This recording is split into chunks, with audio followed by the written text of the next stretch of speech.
السلام عليكم ورحمة الله وبركاته.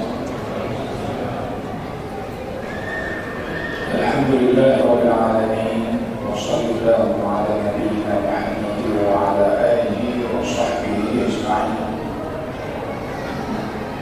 اللهم علمنا ما ينفعنا وانفعنا بما علمتنا وزدنا علما. اللهم جنبنا ما يضرنا في ديننا ودنيانا يا أرحم الراحمين. اللهم آت نفوسنا تقواها وزكها أنت خير من زكاها أنت وليها ومولاها. Hadirin jemaah masjid yang saya muliakan, syukur kita kepada Allah Subhanahu wa Ta'ala sampai dengan hari ini, pada malam berbahagia ini Allah Subhanahu wa Ta'ala masih memberikan kita kesempatan yang sangat berharga sekali, yaitu kesempatan untuk tinggal di dunia melaksanakan ibadah kepadanya. Dan yang luar biasa, Allah masih berikan kita kenikmatan hari-hari Muharram yang merupakan salah satu di antara bulan-bulan haram, bulan-bulan suci,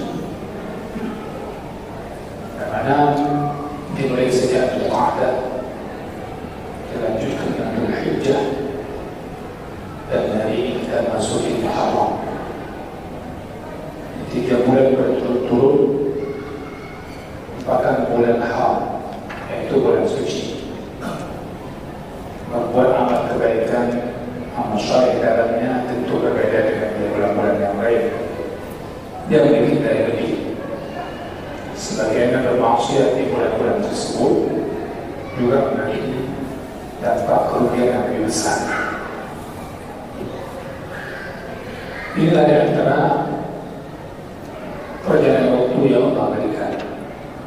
Akhir tahun, 3 bulan, 2 bulan sebelumnya kita masuki bulan haram, masuki tahun awal Hijriah juga di bulan haram. Nanti ada 1 bulan lagi dari 4 bulan itu, yaitu bulan Rajab. Dan dia ditanya di pertengahan tahun Hijriah.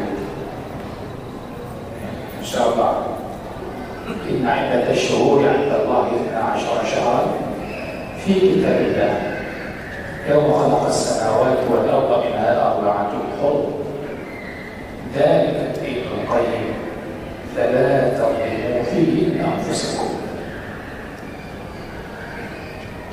Terlebih lagi di bulan Muharram yang sedang kita jalani, Asyura, insyaallah besok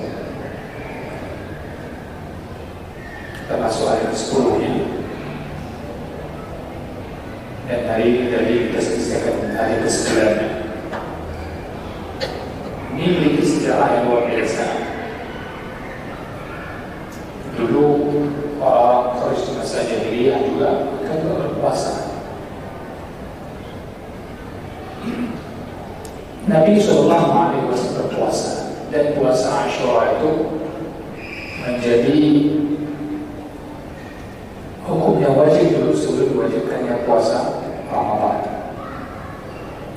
Setelah Allah wajibkan puasa Ramadan di Madinah, ketika Nabi sudah hijrah, maka Nabi mengatakan, barang siapa yang berpuasa saya akan berpuasa, barang siapa yang tidak berpuasa maka misalkan dia tidak berpuasa, nanti hukum ini sudah.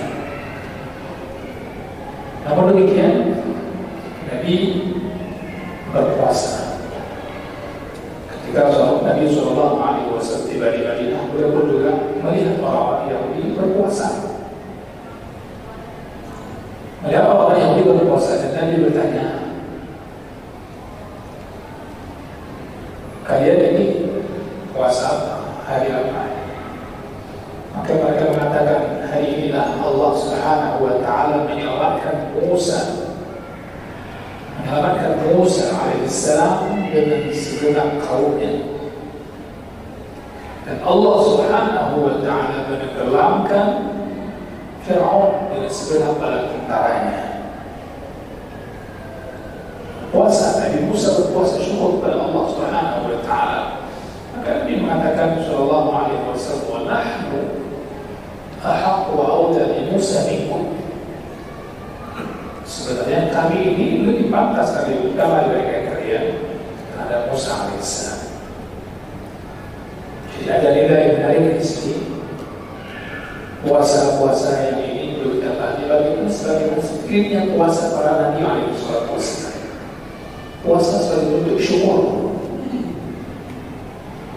Iman masyarakat sering memahami yang namanya syukuran itu, bersyukur itu ya makan-makan, menyanakan dunia syukur. Rasulullah Shallallahu Alaihi Wasallam berpuasa Senin di antaranya karena hari itu Allah dilahirkan. Jadi ada sebab yang intinya syukur. Rasulullah Shallallahu Alaihi Wasallam sholat sebagai bentuk syukur daripada Allah Subhanahu Wa Taala. Ini tentu nilai-nilai yang lebih. Nah, ini kaitannya kita sampaikan dalam semuanya. Orang-orang bertakwa yang selalu kita bahas temanya adalah orang-orang yang selalu menyadari keadaan pergantian siang dan malam yang Allah berikan. Inna fi ikhtilafil laili wan nahar la ayatin liqaumin yattaqun. Ya orang bertakwa demikian. Jadi siang dan malam yang bersilih berganti itu bukan sembarang berganti, dan ada nilai-nilai, ada pesan-pesan. Ya mudah-mudahan besok kita bisa menyempurnakan Asyura dengan amal-amal saleh. Dan tidak ada amal saleh yang paling utama dan disyariatkan di bulan Muharram ini di hari Asyura melainkan puasa. Melainkan puasa. Dan ini yang berlaku di kalangan kaum muslimin.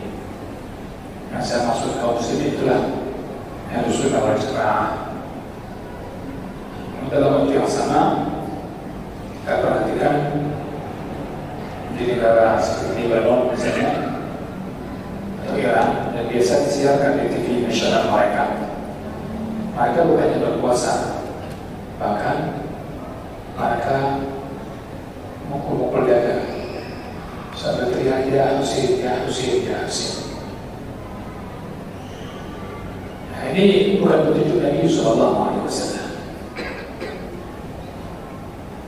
Bahkan ada yang sampai di ekstrem tadi melukai kepala, dada, punggung, dan bercucuran darah.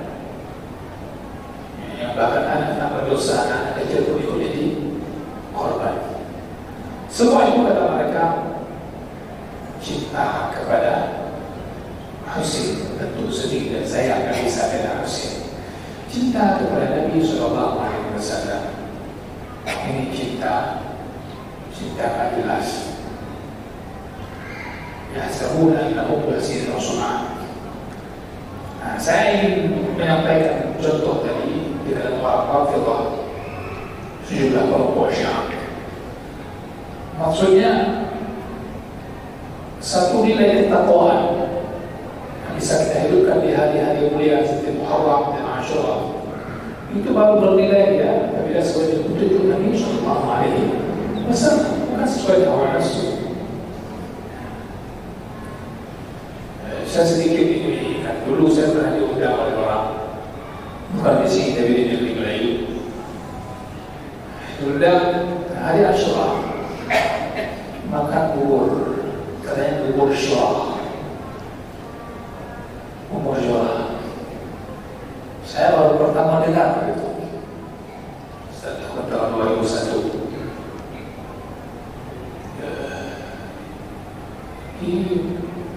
Dia orang bapak ini makan bubur makan bubur syura. Dia tu kita bubur syura banyak sama dia tengok sih bubur cai juga macam bubur kita ambil tu. Saya tanya ada apa bubur syura ni? Oh, kita ahli sunnah berbeza dengan puak Syiah. Kita ni ahli sunnah berbeza dengan orang Syiah. Beza macam mana? Sudah apa? Mereka kuat Syiah. Orang-orang Syiah mereka memukul badan mereka ketika hari Asyura. Sedangkan kita Ahlussunnah senang gembira karena Musa diselamatkan dan sebagainya, maka kita makan. La haula wala quwwata illa billah. Sahabat pikirkan, rukun tahu hadis tentang mata Asyura. Enak kira-kira waktunya. Apakah sebenarnya perkara yang mungkin di tempat kita ini sudah mudah kita rasa orang sudah paham. Belum tentu di tempat sejumlah saudara kita mereka paham akan amalan-amalan seperti ini. Mereka mengira itulah cara bersyukur. Maka sedang tadi yang namanya bersyukur ya makan. Dan sedemikian Rasul berpuasa syukur, berpuasa salat ibadah syukur. Sampai Aisyah bertanya, ya Rasulullah, engkau salat sampai berkah-berkah bagiku, maka Allah telah mengampunkan dosa terlalu dan ada. Maka jawab Rasulullah SAW, "Afala akun 'abdan syakura?" Wahai Aisyah, tidak bolehkah aku diri hamba senantiasa menjadi orang bersyukur kepada Allah? Orang syakura senantiasa bersyukur. Allah Alaihi Wasallam. Baik, hadirin sekalian, kali ini saya berikan pelajaran ini agar tema takwa ini jadi lebih luas. Ya, takwa itu bahkan lebih terasa ketika di hari-hari mulia seperti ini kita hidupkan, lebih kita nampakkan dalam kehidupan kita sehari-hari. Ya, inilah bagian dari bentuk mengagungkan memuliakan syiar-syiar agama Allah. Apa Allah sebutkan surah Al-Hajj, "Wa man yu'azzim sya'air Allah fa innaha min taqwal qulub." Wa man yu'azzim hurumatillah fa khairu 'inda rabbih. Jadi barang siapa yang mengagungkan, memuliakan syiar-syiar agama Allah, maka itu semua muncul dari ketakwaan hati. Maka tugas kita sekarang ketika berbicara takwa ini adalah mengagungkan bagaimana kita anggap lebih agung, mulia oleh Muharram ini. Bagaimana cara memuliakannya? Dengan ibadah kita kepada Allah Subhanahu wa Ta'ala sesuai dengan petunjuk Nabi Sallallahu Alaihi Wasallam. Mudah-mudahan 10 Asyura itu mengingatkan para orang yang zalim, para pemimpin yang zalim, yang dia menentang dakwah agama Allah dan musuhi para da'inya, akan mengambil pelajaran. Allah telah tenggelamkan Musa, Allah telah tenggelamkan Fir'aun bersama tentaranya. Yang itu mereka memiliki segala kekuatan yang ada waktu itu. Dan ketika itu Musa dan para sahabat kaumnya alaihi salatu wassalam terkesan dengan orang yang tidak memiliki pertolongan. Namun Allah Subhanahu wa Ta'ala menyelamatkan Musa alaihi salam dan pengikutnya dari sesuatu yang tidak pernah disangka-sangka oleh pemimpin yang zalim itu. Maka di sini satu nilai pelajaran penting saya ingatkan bagi kita semua, kaum muslimin tidak boleh berputus asa. Allah Subhanahu wa Ta'ala pasti akan membela orang yang membela agamanya. Allah Subhanahu wa Ta'ala pasti akan membela orang yang membela agamanya.